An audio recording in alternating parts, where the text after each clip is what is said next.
What's been the most difficult car to rebuild? The P1 for sure. If it were a 100% OEM rebuild, like I was just getting every factory part and all that, it definitely would have been done by now. So the car would have to be on site with ourselves, that new parts get ordered, you see. There's no way I'm taking that. I didn't buy this car to take it back to Bugatti. There's a quiet war happening in the automotive world right now, and if you own a modern vehicle, you are already caught in the middle of it. We used to buy a car, own it, and fix it. If a part broke, you swapped it out, and that was that. But today, the entire industry has shifted. The mechanical side of your car hasn't really changed, but the tech side has turned it into a computer on wheels. Now, even if you can physically bolt a new part into your car, the vehicle might refuse to recognize it. Manufacturers are locking down their systems behind digital walls, requiring specific software handshakes and VIN matching just to get a replacement part to talk to the engine. Without that software permission, your brand new part is completely useless. This goes way deeper than minor drama between a creator and a manufacturer. This is a fundamental shift affecting every single brand at every price point. Salvage rebuilders, repair channels, and consumer advocates have suddenly become the front line of a massive conflict over who actually owns your car after you buy it. To understand how we got here, we have to look at what actually changed inside the vehicle itself. Go back to the 1990s. A car back then was a mechanical system with a few electronics attached to it. It had a handful of isolated control modules, and any local shop could diagnose them with a standard scan tool. Today, a regular mid-range car contains anywhere from 70 to 150 electronic control units. They control everything from engine combustion and braking to steering and cabin climate, creating a distributed computing network on wheels. This shift happened for good reasons. Software makes cars safer, more efficient, and packed with features that used to be impossible. But it also created a setup where swapping a physical part is no longer enough. The new component has to be recognized, authenticated, and accepted by the car's network. This brings us to VIN pairing. Manufacturers now cryptographically tie replacement parts to a specific vehicle's identification number. If you install a genuine headlamp assembly on a newer BMW, or a steering column on a late model Ford, the car can immediately flag a fault. The part is completely fine, but it lacks software authorization. To fix this, you need proprietary diagnostic software, an expensive dealer subscription, or a live connection to the manufacturer's servers. The diagnostic tools are just as restricted. The standard OBD2 port was designed to give anyone access to basic data, but manufacturers built proprietary layers on top of it. Accessing deep diagnostics or calibrating safety systems now requires brand-specific software licenses that cost independent shops thousands of dollars a year. The car didn't get more complicated, it got locked instead. This shift to software also completely transformed how car companies and dealerships make money. Selling cars is a notoriously thin-margin business. The showroom gets all the attention, but dealerships actually survive on the service bay. Fixed operations like service, parts, and warranty work generate the vast majority of a dealership's net profits while making up only a fraction of total revenue. New vehicle sales fluctuate with interest rates and the economy, but service revenue is highly predictable and relatively recession-proof. This financial reality creates a massive incentive to keep independent mechanics completely out of the loop. Dealerships want every single oil change, brake job, and software calibration inside their own network. Mandatory software authentication forces you to buy higher margin OEM parts straight from the manufacturer, cutting out cheaper aftermarket alternatives. On top of that, brands are expanding into software activations. They lock features like heated seats, driver assistance, or performance modes behind paywalls, turning things already physically installed in your car into recurring subscription fees. The automotive industry is transitioning away from simply selling vehicles. Instead, the car is now just an entry point into a long-term, manufacturer-controlled ecosystem. Locking down repair access is a deliberate revenue protection strategy.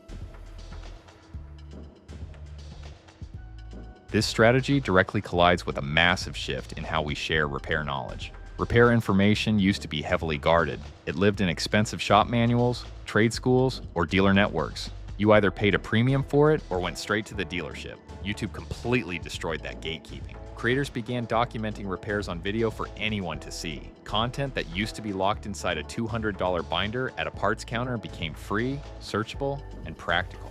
This transparency did more than just give people confidence to turn a wrench. It created a public archive showing what repairs actually involve and what they should actually cost. When creators like Rich Rebuilds began documenting salvaged Tesla restorations, they exposed the actual economics of the manufacturer's service network.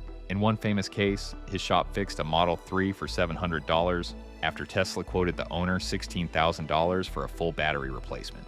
The actual failure was just a cracked plastic coolant flange. That single video showed hundreds of thousands of people that the gap between a manufacturer's quote and reality can be massive. This is exactly what car brands find threatening. It isn't the physical act of fixing a car, it is the widespread distribution of that data. Salvage rebuild channels push this transparency even further. YouTubers like Mat Armstrong, Tavarish, and Samcrac buy heavily damaged supercars from insurance auctions and document the entire process of bringing them back to life. These massive projects show viewers exactly how these vehicles are built, what breaks, and where manufacturers make repairs artificially difficult. Every successful salvage rebuild challenges the manufacturer's narrative about a total loss. Insurance companies write cars off based on the inflated repair costs inside the authorized dealer network. When a YouTube creator proves that an unfixable $80,000 write-off can be safely restored for $30,000 using used parts and independent labor, it changes the game. It proves to millions of consumers that dealership pricing doesn't reflect the floor of what's actually possible. Of all the mechanisms manufacturers use to protect this pricing and control repair access, software is the most effective because it is the hardest to bypass. You can source physical parts from salvage yards, clear basic codes with generic tools, and learn labor procedures online. But when a part requires a live server handshake, a dealer subscription tool, or a unique calibration file that only the manufacturer holds, you are no longer facing a mechanical issue. You are facing a policy barrier enforced by code.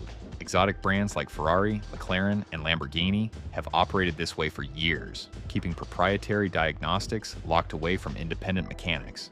This gatekeeping is so severe that third-party companies have built an entire business model creating specialized aftermarket diagnostic tools just to give local shops dealer-level access to high-end cars. Tesla brought this exact dynamic into the mass market. Operating without a traditional dealer network removes any competitive pressure on service pricing. For years, Tesla refused to sell repair parts to third parties, forcing owners and independent shops to rely entirely on donor cars. When software locks hit critical components like battery management systems or autopilot hardware, independent repair shifted from incredibly difficult to technically impossible without Tesla's direct permission. This is why VIN pairing has become a massive legal battleground. States like Colorado and Oregon have already passed laws restricting parts pairing, recognizing that requiring factory software activation for a genuine replacement part is a market control tactic, not a safety measure. At the same time, over-the-air updates have opened a brand new front in this conflict. Remote updates are great for quick bug fixes, but they also let manufacturers alter a vehicle long after it leaves the lot. A custom fix or independent repair that works perfectly today can theoretically be disabled by a software patch tomorrow. The manufacturer never truly hands over the keys. They retain ultimate control over the vehicle forever. Away from the high-profile supercar rebuilds, a quieter shift is happening through everyday tutorial and diagnostic videos. Millions of viewers now watch independent shops diagnose and fix complex vehicles on YouTube. Because of this, regular people finally understand how modern automotive repair actually works. They know what a module is, they know what VIN coding means, and they have seen dealerships quote multiples of what a fix should actually cost. This transparency completely shatters the information asymmetry that dealerships rely on to control pricing. When a customer doesn't understand the tech, the dealer controls the conversation. But when a service advisor tries to claim a basic repair requires an expensive dealer visit because the computer needs a reset, the consumer now knows enough to ask the right questions or take their business to an independent shop. Creators like Samcrac have built entire channels around exposing this gap between official dealer logic and real-world alternatives, documenting a cheap practical fix for a problem that a dealer quoted at thousands of dollars functions as both entertainment and consumer education. These tutorials also directly target OEM parts markups. They routinely prove that aftermarket or salvage components perform identically to brand new dealer parts for a fraction of the price. This is exactly the kind of financial data manufacturers want to suppress, and YouTube is distributing it to millions of buyers at scale. While software-defined combustion cars are already incredibly restricted, the shift to electric vehicles takes this gatekeeping to an entirely different level. EVs have far fewer moving parts than traditional cars. They lack timing belts, spark plugs, and transmission fluid, which marketing teams always spin as a massive maintenance advantage. But what EVs shed in mechanical complexity, they more than make up for in software lockouts. The single most expensive component in the vehicle, the battery pack, sits right at the center of this battle. Battery authentication has become one of the most contentious issues in the entire industry. On a Tesla, swapping a battery pack or replacing a single module isn't just a physical job. It requires reconfiguring the battery management software that tracks cell history and charge cycles. Without direct manufacturer cooperation or highly specialized third-party tools, a successful physical swap can result in a car with artificially reduced capacity or permanent dashboard warning lights. Manufacturers heavily lean on high-voltage safety risks to justify restricting these repairs to their own authorized centers. But that safety argument falls apart when you realize these same brands refuse to make their safety training and technical documentation available to independent mechanics. This control expands even further because modern EVs are essentially moving data collection endpoints. They continuously stream location, driving behavior, and air logs directly back to factory servers. This constant connection gives manufacturers a level of remote surveillance we have never seen before. A brand can monitor a vehicle's status in real time, push silent software changes, and instantly know if a car has been worked on outside their authorized dealer network. This aggressive lockdown has triggered a massive legal backlash that is now playing out globally. In the US, Congress is fighting over the Repair Act. This law would force manufacturers to give owners and local mechanics the exact same data, diagnostic tools, and software access that dealerships get. It would also ban brands from blocking aftermarket parts production. Public support for this is overwhelming, with recent polls showing over 83% of Americans backing it across both political parties. The core issue, whether a company can control a product after you buy it, violates basic property rights. Dealership groups and automakers are fighting back hard. They argue that repair data is already available through past industry agreements, and they point to legitimate cybersecurity risks. Their argument is that opening up diagnostic access creates dangerous loopholes for hackers to target vehicle software. Because of this pressure, alternative bills like the Safe Repair Act have emerged, trying to balance independent access with strict manufacturer safety standards. This legal chess match follows a major federal court ruling in Massachusetts that shot down automaker challenges to state data access laws. Internationally, the movement is moving even faster.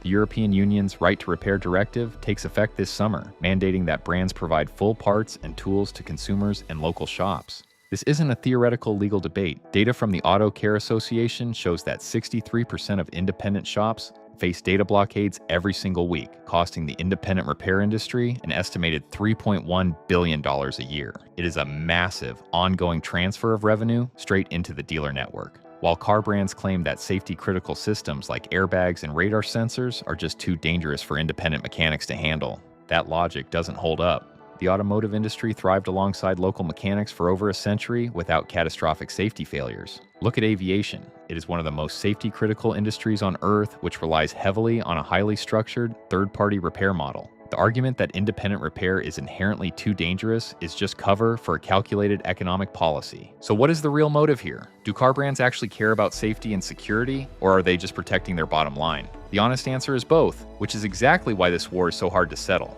Modern software-defined vehicles are genuinely complex. Connected cars come with real cybersecurity risks, high-voltage EV batteries carry actual physical danger, and manufacturers have a legal right to protect the massive investments they make in their code. But you cannot ignore the money running underneath it all. The service bay is the lifeblood of dealership profitability. Parts pairing, lock diagnostics, and VIN restricted components create a closed loop that automatically forces repair revenue back into corporate hands. The way these restrictions are designed perfectly mirrors how the industry extracts profit. It is a pattern too consistent to ignore. This is where YouTube creators change the game.